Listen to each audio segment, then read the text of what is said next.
Có thể gặp lượt video bài chạy mình lấy chứ mình đến tới đôi chỉ ca tật xe tay cái đây mùi chẳng đây chẳng ai trừ miền cái đây đá tua cái đấy nâng trong một chọc bà tại cái đấy thường chẳng được bà trong video bài chạy mình lấy có đôi khi nên chẳng này khoan là tha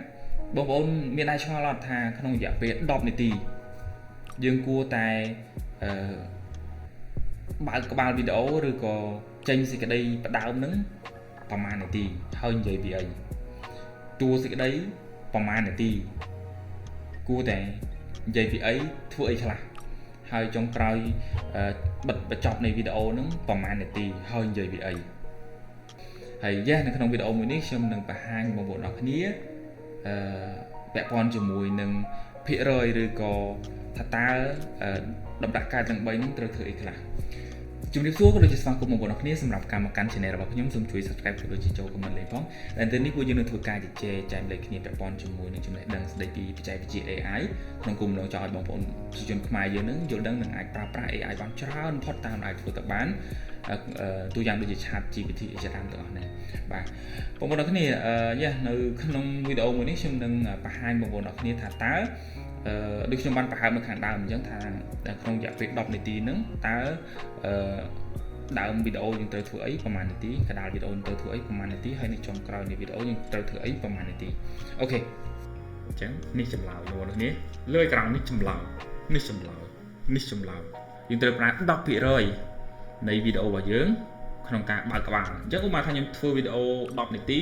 ខ្ញុំត្រូវបើកក្បាលស្អុយណាស់គឺ1នាទីកុំឲ្យតិចពេកកុំឲ្យច្រើនពេកអញ្ចឹងណាព្រោះវាអាចអស់ចំណុចសំខាន់នៃវីដេអូបើខ្ញុំបើកក្បាលវែងពេកណាអូខេអញ្ចឹងបើកក្បាលហើយសួរថាបើកក្បាលហ្នឹងយើងនិយាយពីអីបងប្អូនគ្នាអាចជាការស្វាគមន៍បាទអាចជាស្វាគមន៍អាចជាការចោទជាសំណួរអាចជាការនិទានរឿងអាចជាការនិយាយអីបែបទូទៅបើកឲ្យរៀងទលាយអញ្ចឹងណាបើកឲ្យទលាយពាក់ព័ន្ធជាមួយនឹងអីដែលជាប្រធានបទរបស់យើងនឹងឲ្យច្រើនឲ្យស្ដាប់ទៅសំខាន់ឲ្យគេថាអូវីដេអូនេះសំខាន់ធ្វើឲ្យគេចង់មកមើលបន្តទៀតអញ្ចឹងណាបាទអញ្ចឹង10នាទីគឺត្រូវប្រើពេល1នាទីដើម្បីបើកក្បាលហើយធ្វើម៉េចឲ្យតាក់ទាញឲ្យគេព្រមមកមើលរហូតដល់ពាក់កណ្ដាលនៃវីដេអូអញ្ចឹងដល់តួសេចក្តីម្ដងតួសេចក្តីគឺជាពេលវេលាធំជាងគេច្រើនជាងគេដល់រហូតដល់ 75% បាទ 75% អញ្ចឹងមានន័យថាបើ10នាទីប្រើពេល7នាទីកន្លះហើយបងប្អូនគ្នាដើម្បីនៅក្នុងតួសេចក្តីហ្នឹងនៅក្នុងកណ្ដាលនៃវីដេអូហ្នឹងអញ្ចឹងនៅកណ្ដាលនៃវីដេអូពីច្រើនគឺយើងត្រូវប្រមូលព័ត៌មានមកច្រើនដើម្បីធ្វើការបញ្យល់ធ្វើការបកស្រាយឲ្យអ្នកមើលបានមានន័យថាគាត់យល់នៅអ្វីដែលយើងចង់បញ្យល់ហើយគាត់បានប្រយោជន៍ពីវីដេអូរបស់យើងនឹងទៅអញ្ចឹងពាក់ព័ន្ធជាមួយនឹងការបញ្យល់វាចាំបាច់ត្រូវតែយើងមានព័ត៌មានច្រើនហើយយើងបកស្រាយឲ្យក្បោះក្បាយលាយឡំជាមួយនឹងបទពិសោធន៍ជាក់ស្ដែងហើយទាំងយើងទាំងគេបងប្អូនអរគ្នាបើសិនជាការបញ្យល់មានបង្ហាញជាលេខជាអក្សរជារូបភាពជា graphic អីមកជាមួយប្រកបណាអាចធ្វើឲ្យងាយយល់ហើយនឹងចងចាំបានយូរជាងអាការដែលនិយាយសតអត់មានរូបភាពឲ្យមកអញ្ចឹងណាព្រោះអ្នកមើលក៏ពិបាកសម័យហើយមិនដឹងថាគាត់សម័យត្រូវ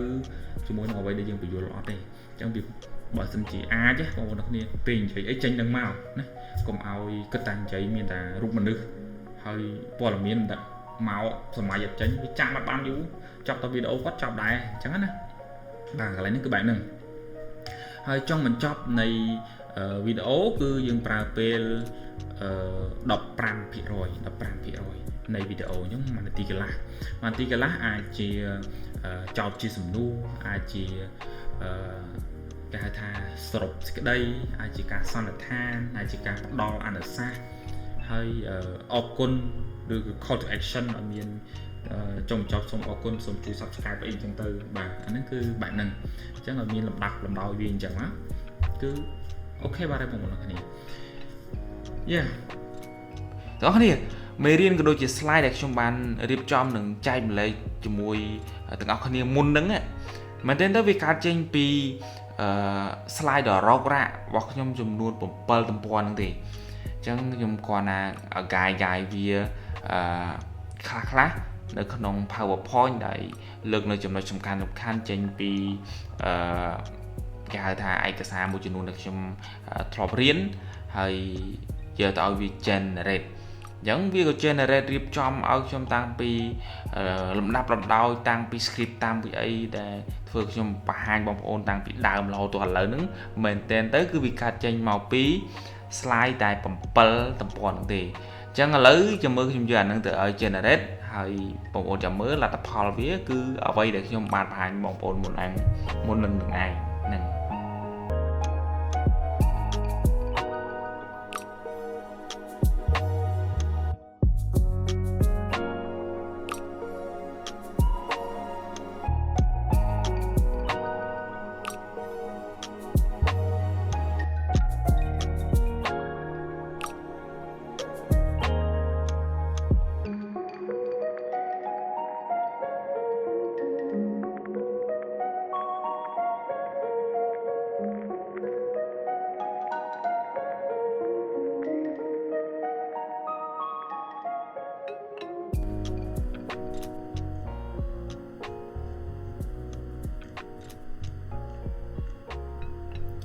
អូខេរួចរាល់ហើយបងប្អូនគ្នាក្រោយពីចាំពេលអស់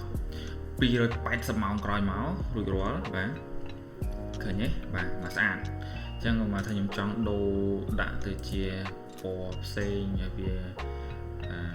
អាចថាស្អាតជាងបន្តិចខ្ញុំយកថា standard ទៅខ្ញុំដើរ style ណាវាបន្តិចមានតែពណ៌នេះឆ្លុះពេកភ្លាវ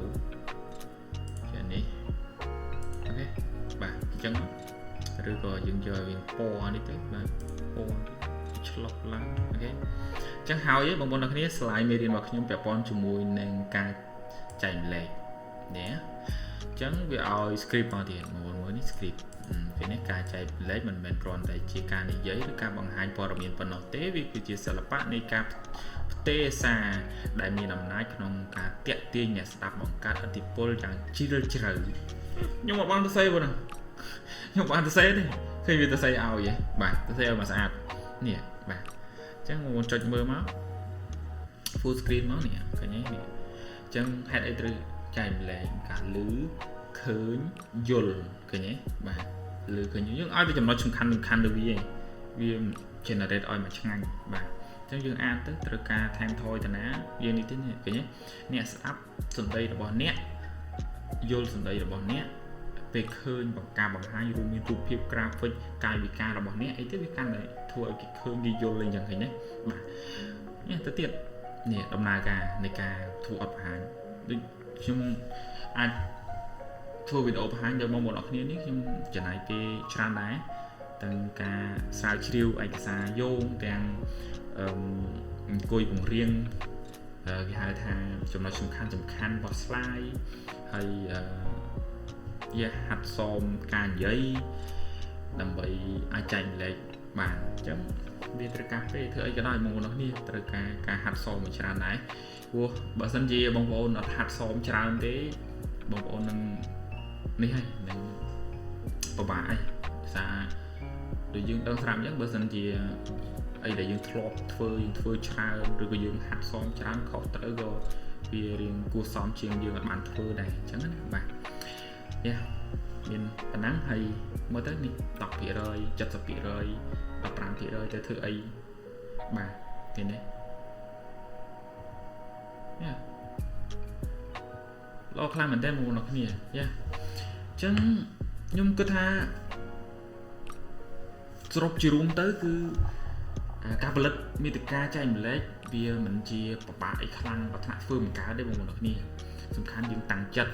សំខាន់យើងចេះស្រាវជ្រាវសំខាន់យើងបើកចិត្តក្នុងការរៀនអីដែលថ្មីសំខាន់យើងសាកល្បងធ្វើវាខុសត្រូវទៅសិនទៅបងប្អូននេះកុំខ្លាចខុសខ្លាំងពេកព្រោះបើសិនជាខ្លាចខុសក៏បើគ្មានខុសក៏ត្រូវមិនឃើញដែរទេអញ្ចឹងណាបាទអញ្ចឹងសាកទៅហើយបើសិនជាក្នុងដំណើរនឹងបងប្អូនធ្វើទៅមានចម្ងល់មានអីក៏អាចឆាតសួរមកខ្ញុំបានដែរខ្ញុំរីករាយក្នុងការចែកម្លែកដល់បងប្អូនអរគ្នាបើមិនអាច personal បានក៏អាចធ្វើវីដេអូជូនបានដែរអ Yes សង្ឃឹមថាវីដេអូមួយនេះជាប្រយោជន៍ដល់បងប្អូនទាំងគ្នា Yes ហើយជួបគ្នានៅវីដេអូបន្តទៀតអូកុំអាន Yes ចាប់ពីក្នុងខែហ្នឹងទៅគឺខ្ញុំចេញវីដេអូញឹកញាប់វិញហើយបងប្អូនគ្នាអញ្ចឹងជួយ like ជួយ share comment អីធ្វើមិនឲ្យវីដេអូរបស់ខ្ញុំជាប្រយោជន៍ដល់បងប្អូនយើងច្រើនបំផុតតាមអាចធ្វើទៅបានផងបងប្អូនណាខ្ញុំសូមអរគុណច្រើនបាយបាយ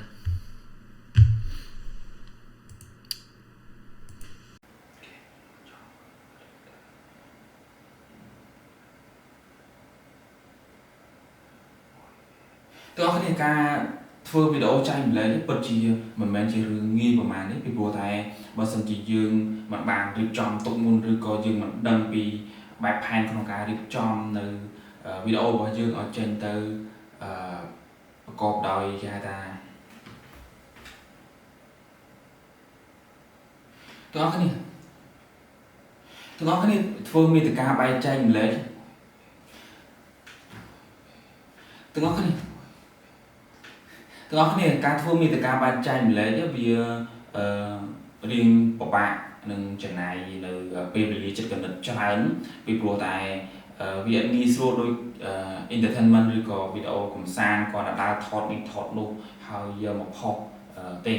ព្រោះវាទាមទារឲ្យយើងប្រមូលនៅព័ត៌មានយើងទាមទារឲ្យយើងចេះនៅក្នុងការរៀបបែបផែនក្នុងការធ្វើបទបង្ហាញយើង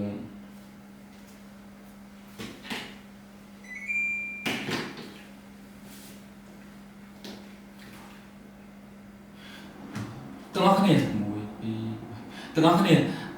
ការធ្វើមេតិកាបែបចែកម្លែកវាជាជំរើសមួយដែលមានន័យថាយើងត្រូវចាយនៅចិត្តកណិតនិងពេលវេលាច្រើនខ្លាំងបើធៀបជាមួយនឹងការធ្វើមេតិកាបែបផ្សេងដោយសារយើងត្រូវការស្រាវជ្រាវច្រើនយើងត្រូវការប្រមូលព័ត៌មានដើម្បីរៀបចំចងក្រងឲ្យទៅជាវីដេអូមួយ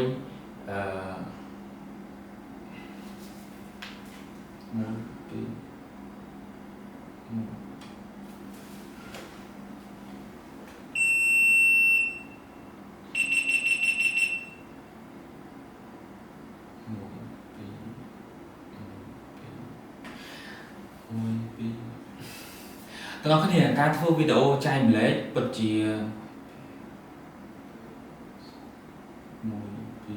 ទាំងអស់គ្នាណាគេខ្លះស្រឡាញ់ការធ្វើមេតិកាបែបចែកម្លែកដូចខ្ញុំហើយ